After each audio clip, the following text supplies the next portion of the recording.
What it really means to live life golden. Yeah, we're golden, baby girl, we're golden. नमस्कार दोस्तों, मैथगार्ड channel पर आप सभी का स्वागत है।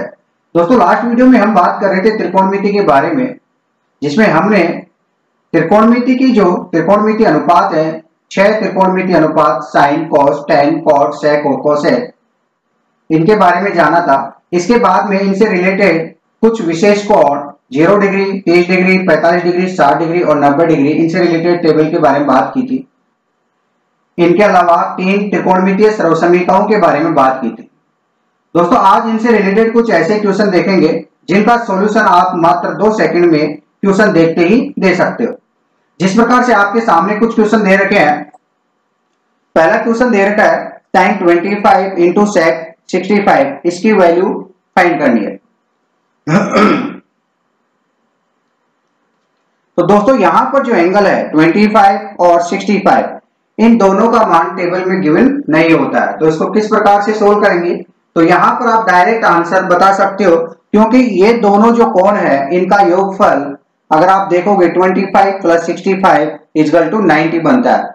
और यदि इन दोनों कोणों का योगफल 90 बनता है तो इसका आंसर डायरेक्ट आप बता सकते हो कितना हो जाएगा दोस्तों, 1 हो जाएगा। ठीक है, इसी प्रकार से आप बिना पेन चलाए, बिना टाइम खर्च किए डायरेक्ट क्वेश्चन का आंसर बता सकते हो। जिस प्रकार से सेकंड क्वेश्चन दे रखा है 10 degree into 10, 25 degree into 10, 65 degree into 10, 80 degree. यदि इसको आप सोल्व करोगे तो आपका बहुत ज्यादा टाइम लग सकता है। लेकिन दोस्तों, यहाँ पर देख सकते हो, यहाँ जो कोण है वो कितना है 10 डिग्री, और यहाँ पर जो कोण है कितना है 80 डिग्री। इन दोनों का योगफल 90 हो रहा है, तो इन दोनों की वैल्यू मल्टीप्लाई में इसका आंसर 1 हो जाएगा। इसी प्रकार से 25 एंड 65, इन दोनों का योगफल 90 बन रहा है, तो इनकी वैल्यू 1 हो जाएगी। 1 इंटू 1 करोगे, इसका आंसर भी क्या हो जाएगा दोस्तों, 1 हो जाएगा। और यहाँ पर नेक्स्ट क्वेश्चन दे रखा है 10 8 theta into 10 2 theta equal to 1। दोस्तों, यहाँ पर क्या दे रखा है, आपको वैल्यू 1 दे रखा है। इसका मतलब क्या है कि जो एंगल होंगे उनका योगफल क्या होना चाहिए, 90 होना चाहिए। तो यहाँ पर इनका योगफल 8 थीटा प्लस 2 थीटा कितना हो गया 10 थीटा, और 10 थीटा की वैल्यू कितनी होनी चाहिए दोस्तों, 90 डिग्री होनी चाहिए। आपको वैल्यू पूछी है tan 5 थीटा की वैल्यू। अगर tan थीटा की वैल्यू 90 है तो 5 थीटा की वैल्यू आप बता सकते हो, इसका आधा करोगे तो 90 का आधा कितना हो जाएगा दोस्तों, 45 डिग्री। इसका मतलब आपसे पूछा क्या गया है tan 45 डिग्री की वैल्यू, और टेबल में एक वैल्यू गिवन होती है, इसका आंसर क्या होता है, 1 होता है। ठीक है दोस्तों, तो इस प्रकार से आप जितने भी क्वेश्चन है उनका आंसर बिना पेन चलाए डायरेक्ट दे सकते हो। लेकिन दोस्तों, अब ये जानते हैं इसके पीछे का लॉजिक क्या है, तो इसके बेसिक के बारे में जानते हैं। तो वीडियो को स्टार्ट करते हैं। मान लेते हैं दोस्तों, 2 एंगल दे रखे हैं जिनका योगफल 90 डिग्री है। मान लेते हैं एक एंगल A है और एक एंगल B है, इनका योगफल 90 डिग्री है, ऐसा गिवन है। तो यहां पर रिलेट करते हैं कोण A और B को एक दूसरे से। इस प्रकार से A को मैं क्या लिख सकता हूं, 90 माइनस B। ठीक है, अगर मैं बात करूं साइन A की, तो साइन A की वैल्यू B के रूप में किस प्रकार से लिख सकता हूं, साइन A की वैल्यू की जगह मैं पुट कर सकता हूं 90 माइनस B, तो इसको लिख दिया मैंने साइन 90 माइनस B, इस प्रकार से लिख सकता हूं। और दोस्तों 90 माइनस थीटा यदि ऐसा दे रखा है, तो यहां पर 90 की वजह से जो साइन है वो किस में कन्वर्ट हो जाता है, कॉस में। और जो यहाँ पर एंगल है थीटा वो क्या है, बी है, तो ये वैल्यू क्या बन जाएगी, cos b बन जाएगी। और यहाँ पर क्या है दोस्तों, साइन a है। तो इस प्रकार से साइन जो a है वो किस में कन्वर्ट हो जाएगा, cos b में। ऐसा केवल तभी पॉसिबल है जब a और b दोनों की वैल्यू, इनका योगफल क्या होना चाहिए, 90 डिग्री होना चाहिए। दोस्तों, ये यहाँ पर साइन cos में किस प्रकार से कन्वर्ट होता है, तो इसके लिए आप लास्ट वीडियो देख सकते हो, जिसमें त्रिकोणमितीय अनुपातों के मान विभिन्न चतुर्थांशों में किस प्रकार से कन्वर्ट होते हैं। तो उसका लिंक मैं आपको डिस्क्रिप्शन में दे दूंगा, वहां जाकर के आप इनको देख सकते हो। तो यहाँ पर A और B यदि इनका योगफल 90 है, तो आपको क्या चीज मिली, यहाँ पर साइन A की जो वैल्यू है, साइन A इक्वल टू क्या होगा दोस्तों, cos B होगा। इसी प्रकार से tan A की वैल्यू किसके बराबर होगी, cot B के बराबर होगी। और इसी प्रकार से sec A की वैल्यू किसके इक्वल होगी, cosec B के। ठीक है दोस्तों, तो इस प्रकार से आपके पास कुछ रिजल्ट्स निकल के आए हैं जिनका यूज आप डायरेक्ट एग्जाम में कर सकते हो, या दोस्तों इनको आप दूसरे फॉर्म में भी कन्वर्ट कर सकते हो। यहाँ पर sine A equal to cos, cos का रेसिप्रोकल क्या होता है, सेक होता है, तो कॉस को क्या लिख सकते हो आप 1 अपॉन सेक बी, इस प्रकार से लिख सकते हो। यहाँ पर डिवाइड में सेक बी है, इधर अगर आएगा तो मल्टीप्लाई में हो जाएगा, तो ये किस प्रकार से लिख सकते हो sine A into sec B equal to 1, इस प्रकार से आप इसको लिख सकते हो, बात एक ही है। तो यहाँ पर जो तीनों रिजल्ट दे रखे हैं उसको आप किस प्रकार से लिख सकते हो, sine A equal to cos B को क्या लिख सकते हो, sine A into cos B की जगह आप यदि रेसिप्रोकल करोगे तो सेक मिलेगा और इधर मल्टीप्लाई में हो जाएगा, तो इसको लिख सकते हो सेक बी इजगल टू 1। ठीक है दोस्तों, इसी प्रकार से tan a equal to cot b को क्या लिख सकते हो, tan a into tan b equal to 1, और इसी प्रकार से sec a equal to cosec b को क्या लिख सकते हो, sec a into sin b equal to 1। इस प्रकार से भी आप इनका रिजल्ट निकाल सकते हो। ठीक है दोस्तों, तो यहाँ पर यदि a प्लस बी की वैल्यू 90 है, यानी दो कोण जिनका योगफल अगर 90 है, तो इनके रिजल्ट में आप देख सकते हो कि इनकी वैल्यू इनके बराबर होगी या फिर इनका मल्टीपल इनके एक के बराबर होगा। इनका यूज करना है और आप सारे क्वेश्चन इजीली सोल्व कर सकते हो। अब दोस्तों कुछ क्वेश्चन करते हैं जो एग्जाम में हमेशा आते रहते हैं। दोस्तों आपके सामने कुछ क्वेश्चन दे रखे हैं जिनका सॉल्यूशन करना है, तो यहाँ पर देखते हैं फर्स्ट क्वेश्चन दे रखा है साइन 25 इंटू सेक 65, इसकी वैल्यू क्या होगी। तो यहाँ पर आप देख सकते हो साइन और सेक दोनों के दोनों हैं और इनके जो एंगल है 25 और 65, अगर आप रिजल्ट देखते हो इन दोनों एंगल का जो योगफल है वो यहाँ पर सेटिस्फाई हो रहा है। a प्लस बी की वैल्यू क्या है 90 है। ठीक है, इसका मतलब दोनों कोणों का योगफल 90 है।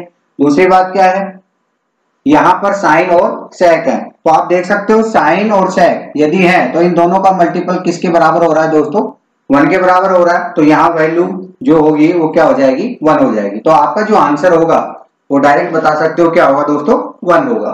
ठीक है, अब देखते हैं सेकंड क्वेश्चन। यहाँ पर दे रखा है tan 23 degree into tan 67 degree, इसकी वैल्यू देखना है। यहाँ पर tan दोनों है और इन दोनों जो एंगल है इनका योगफल कितना दे रखा है, 23 प्लस 67 इजगल टू 90। यदि 90 है तो इनकी वैल्यू क्या हो जाएगी दोस्तों, 1 हो जाएगी। ठीक है, यहाँ पर आप देख सकते हो tan a into tan b की वैल्यू 1 होगी। कब, जब a और b दोनों कोणों का योगफल क्या होना चाहिए, 90 होना चाहिए। अगर दोस्तों ये 90 नहीं है तो आप इसको इस प्रकार से सोल्व नहीं कर सकते। ठीक है, अब बढ़ते हैं नेक्स्ट क्वेश्चन की ओर। थर्ड क्वेश्चन दे रखा है सेक 72 डिग्री इंटू साइन 18 डिग्री। यहाँ पर सेक और साइन है और इन दोनों कोणों का जो योगफल है वो 90 दे रखा है, तो इसका भी आंसर क्या हो जाएगा दोस्तों, 1 हो जाएगा। इसी प्रकार से देखते हैं next question, tan degree into tan 25 degree into tan 65 degree into tan 80 degree. यहाँ पर भी आप देख सकते हो कि जो एंगल है tan डिग्री और 80 डिग्री, यदि इन दोनों को देखते हैं, दोनों को मल्टीपल करते हैं तो इनकी वैल्यू क्या होगी, tan और 80 दोनों मिलकर 90 बनाते हैं, तो इन दोनों को मल्टीप्लाई करेंगे तो वैल्यू आ जाएगी आपके 1। और यहाँ पर 25 डिग्री और 65 डिग्री दोनों का योगफल 90 है, तो इन दोनों को मल्टीप्लाई करते हैं तो इनकी वैल्यू हो जाएगी 1, और 1 इंटू 1 करेंगे तो इसका आंसर क्या हो जाएगा दोस्तों, 1 ही हो जाएगा। तो इस प्रकार से आप डायरेक्ट बिना पेन चलाए हुए कम टाइम में डायरेक्ट आंसर बता सकते हो। इसी प्रकार देखते हैं नेक्स्ट क्वेश्चन। नेक्स्ट क्वेश्चन दे रखा है दोस्तों cosec 75 plus theta minus sec 15 minus theta, इसकी वैल्यू फाइंड करनी है, क्या होगा। तो सबसे पहले बात करेंगे इन दोनों कोणों के बारे में कि इनका योगफल कितना होता है। दोस्तों यदि इन दोनों को ऐड करते हैं, यदि इनको ऐड करते हैं तो 75 प्लस 15 हो जाएगा 90, प्लस थीटा और माइनस थीटा कैंसिल हो जाएगा, मतलब इन दोनों कोणों का योगफल कितना आ रहा है दोस्तों, 90 आ रहा है। और यहाँ पर कोसेक और सेक है, इसका मतलब क्या है, यदि दो कोणों का योगफल 90 है तो सेक और कोसेक आपस में बराबर होते हैं। यदि ये दोनों वैल्यू बराबर है तो बराबर में से बराबर वैल्यू अगर माइनस करते हो, यानी समान संख्या में कोई समान संख्या घटाई जाए तो उसका आंसर हमेशा 0 होता है। तो यहाँ पर ये जो संख्या है इसमें से ये घटाएंगे और ये दोनों की वैल्यू क्या है, बराबर है, तो इसका आंसर क्या हो जाएगा दोस्तों, 0 हो जाएगा। ठीक है, तो इस प्रकार से आप डायरेक्ट सोल्व कर सकते हो। तो दोस्तों इन चीजों का आपको ध्यान रखना है कि एग्जाम में किस प्रकार से क्वेश्चन आते हैं और उनका पता किस प्रकार से लगाएंगे कि इनका योगफल 90 बन रहा है कि नहीं बन रहा, या उनका जो आंसर है वो 1 पुट करेंगे।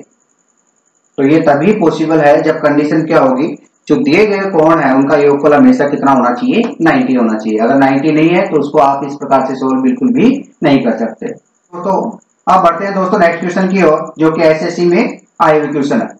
दोस्तों अब की बार नेक्स्ट क्वेश्चन दे रखा है आपके सामने है, यदि tan 2 theta into tan 3 theta equal to 1 है तो थीटा की वैल्यू क्या होगी। तो यहाँ पर थीटा की वैल्यू किस प्रकार से फाइंड कर सकते हैं, तो उसके लिए आपको क्या देखना है कि इन दोनों का जो मल्टीपल है वो किसके इक्वल है, 1 के इक्वल है। यहाँ पर आप देख सकते हो tan a into tan b equal to क्या है, 1 है। ठीक है, ये 1 उसी कंडीशन में पॉसिबल हो सकता है कब, जब इन दोनों कोणों का योगफल a plus b equal to क्या हो, 90 हो। इसका मतलब क्या है, 2 थीटा और 3 थीटा इसका जो योगफल है वो किसके बराबर होना चाहिए, 90 डिग्री के। ठीक है दोस्तों, तो 2 थीटा प्लस 3 थीटा क्या हो गया, यहाँ पर 5 थीटा इक्वल टू किसके बराबर होना चाहिए, 90 डिग्री के। तो 5 थीटा इक्वल टू 90 डिग्री, तो थीटा की वैल्यू आप बता सकते हो, 5 से डिवाइड कर दो 90 को तो क्या मिलेगा आपको, 18 डिग्री। यही आपका क्या होगा दोस्तों, आंसर होगा। ठीक है, तो बिल्कुल आप सेकंडों में ये आंसर निकाल सकते हो। अदरवाइज अगर इसमें आप फॉर्मूले लगाओगे tan a plus B equal to tan a plus tan b upon 1 plus tan a into tan b, तो आपको बहुत सारी प्रॉब्लम क्रिएट हो सकती है। ठीक है दोस्तों, लेकिन आपको ऐसा नहीं करना है। आपको क्या करना है, यदि यहाँ पर 1 दे रखा है तो इन दोनों कोणों का ये जो योगफल है वो हमेशा 90 के बराबर होगा। अगर यहाँ पर 1 नहीं दे रखा, 1 की जगह 2 हो, √2 हो, तो उसको किस प्रकार से सोल्व करेंगे ये देखेंगे हम नेक्स्ट वीडियो में। तो अभी हम बात करते हैं नेक्स्ट क्वेश्चन की। यहाँ पर नेक्स्ट क्वेश्चन दे रखा है इसी प्रकार से, यदि tan 8 theta into tan 2 theta equal to 1 है और यहाँ पूछा tan 5 थीटा की वैल्यू क्या है। तो दोस्तों सबसे पहले तो अपने को क्या करना है कि जो 5 थीटा इसकी वैल्यू अगर पता होगी तभी तो अपन tan थीटा की वैल्यू फाइंड करेंगे। ठीक है, तो यहाँ पर अगर 1 दे रखा है तो इसका मतलब क्या है, 8 थीटा और 2 थीटा इन दोनों का जो योगफल है वो हमेशा 90 डिग्री के इक्वल होना चाहिए। मतलब 8 थीटा प्लस 2 थीटा ये हो गया आपके tan थीटा, इसकी वैल्यू जो है किसके बराबर होनी चाहिए, 90 डिग्री के। और यहाँ tan थीटा इक्वल टू 90 है तो 5 थीटा कितना हो जाएगा, tan थीटा का हाफ करोगे तो यहाँ पर 5 थीटा होगा, तो 90 का हाफ करोगे तो कितना होगा दोस्तों, 45 डिग्री। तो यहाँ पर tan 5 थीटा की वैल्यू क्या आ जाएगी, tan 45 डिग्री, और इसकी वैल्यू क्या हो जाएगी दोस्तों, 1 हो जाएगी। तो इस प्रकार से आप क्वेश्चन को बिल्कुल सेकंडों में सोल्व कर सकते हो। ठीक है दोस्तों, तो इन चीजों का आपको ध्यान रखना है। अब बढ़ते हैं नेक्स्ट क्वेश्चन की ओर। यदि tan 7 theta into tan 2 theta equal to 1 दे रखा है तो tan 3 थीटा की वैल्यू क्या होगी। यहाँ पर भी वैल्यू 1 के इक्वल है, तो करना क्या है, दोनों एंगल को जोड़ देना है। 7 थीटा प्लस 2 थीटा कितना हो गया, 9 थीटा। 9 थीटा किसके इक्वल होना चाहिए, 90 डिग्री के। ठीक है, 9 थीटा इक्वल टू 90 डिग्री, तो आप बता सकते हो 3 थीटा, यानी कि 3 से डिवाइड कर दो, इधर भी 3 से डिवाइड करोगे तो किसके बराबर होगा, 30 डिग्री के। तो यहाँ पर tan 3 थीटा की वैल्यू क्या हो जाएगी, tan 30 डिग्री। और tan 30 डिग्री की वैल्यू जो है टेबल के अकॉर्डिंग कितनी होती है दोस्तों, 1/√3। यही आपका आंसर हो जाएगा। ठीक है दोस्तों, इसी प्रकार से बढ़ते हैं नेक्स्ट क्वेश्चन की ओर। नेक्स्ट क्वेश्चन दे रखा है, यदि tan 2 theta into tan 4 theta equal to 1 है तो tan 3 थीटा की वैल्यू फाइंड करनी है। तो यहाँ पर भी 1 के इक्वल है, तो करना क्या है, 2 थीटा 4 थीटा क्या हो गया, 6 थीटा। इसकी वैल्यू किसके इक्वल होनी चाहिए, 90 डिग्री के। 6 थीटा इक्वल टू 90, तो इसका हाफ करोगे, आधा करोगे तो 3 थीटा इक्वल टू क्या हो जाएगा, 45 डिग्री। तो यहाँ पर जो वैल्यू हो जाएगी क्या हो जाएगी, tan 45, और tan 45 की वैल्यू टेबल के अकॉर्डिंग होती है 1, तो इसका आंसर आ जाएगा 1। ठीक है दोस्तों, तो इस प्रकार से आप सारे क्वेश्चन बिल्कुल सेकंडों में इजीली सोल्व कर सकते हो। अब बढ़ते हैं नेक्स्ट क्वेश्चन की ओर। दोस्तों यहाँ पर नेक्स्ट क्वेश्चन दे रखा है आपके सामने है, यदि sin 7x equal to cos 11x है तो tan 9x plus cot 9x की वैल्यू क्या होगी। ठीक है, तो यहाँ पर आप देख सकते हो sin 7x equal to cos 11x।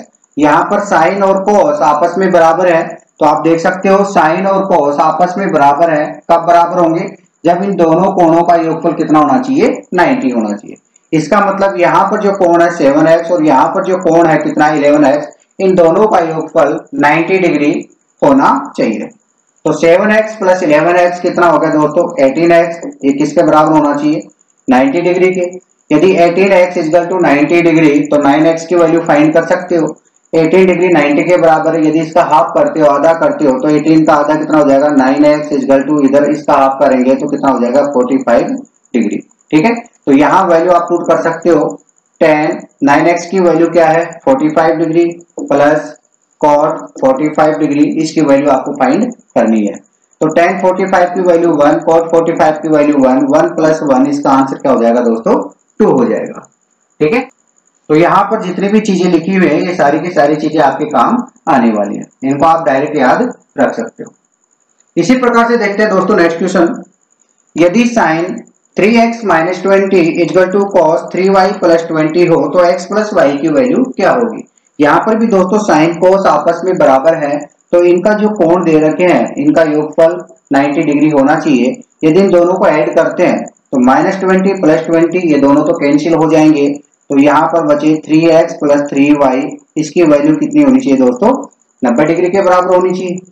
और यहाँ पर दोस्तों 3 कॉमन ले लेते हैं, यानी कि 3 का अगर इनमें डिवाइड कर देते हैं तो वैल्यू क्या होगी, 3 को इससे डिवाइड करोगे तो x प्लस इसको डिवाइड करोगे तो y इक्वल टू इसको डिवाइड करोगे 3 से तो कितना हो जाएगा 30 डिग्री। तो यहाँ पर x प्लस वाई की वैल्यू क्या हो जाएगी दोस्तों 30 डिग्री हो जाएगी। ठीक है, तो इस प्रकार से आप क्वेश्चन को सोल्व कर सकते हो। अब देखते हैं लास्ट क्वेश्चन।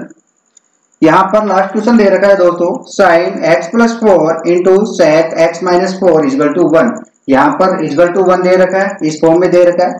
तो यहाँ देख सकते हो साइन और sec दोनों के दोनों मल्टीपल में है और इनकी वैल्यू किसके इक्वल है 1 के इक्वल है। तो यहाँ पर दोनों कोणों का योगफल कितना होना चाहिए दोस्तों 90 डिग्री होना चाहिए। तो इन दोनों को आप ऐड कर सकते हो, प्लस 4 माइनस 4 ये तो कैंसिल हो जाएंगे, x प्लस x कितना हो जाएगा दोस्तों 2x इक्वल टू कितना होना चाहिए 90 डिग्री। तो यहाँ पर आप वैल्यू पुट कर सकते हो tan 2x की वैल्यू पुट कर दिया 90 डिग्री, तो 90 बाई कितना है 3 है, और 90 को अगर 3 से डिवाइड करेंगे तो वैल्यू कितनी हो जाएगी 30 हो जाएगी। और tan 30 की वैल्यू आप जानते हो टेबल के अकॉर्डिंग कितनी होती है 1/√3 होती है। ठीक है दोस्तों, तो इस प्रकार से आज हमने ये देखा जब दो कोणों का योगफल 90 डिग्री के इक्वल है तो इस प्रकार के जो रिजल्ट्स निकल के आते हैं, या इनका विलोम इस प्रकार से कह सकते हो, यदि आपके पास ये रिजल्ट दिए हुए हैं तो इनका योगफल हमेशा 90 डिग्री ही होगा। ठीक है दोस्तों, उम्मीद करता हूं कि आपको ये वीडियो अच्छी लगी होगी। अगर दोस्तों आपको ये वीडियो अच्छी लगी तो आप इसको अपने दोस्तों के साथ शेयर करें, और अगर आप पहली बार इस चैनल पर विजिट कर रहे हो तो चैनल को सब्सक्राइब कर लें, क्योंकि यहाँ पर आपके एग्जाम से रिलेटेड मैथ के सभी प्रकार के वीडियो मिल जाएंगे। तो आज के लिए इतना ही, मिलते हैं नेक्स्ट वीडियो में, धन्यवाद।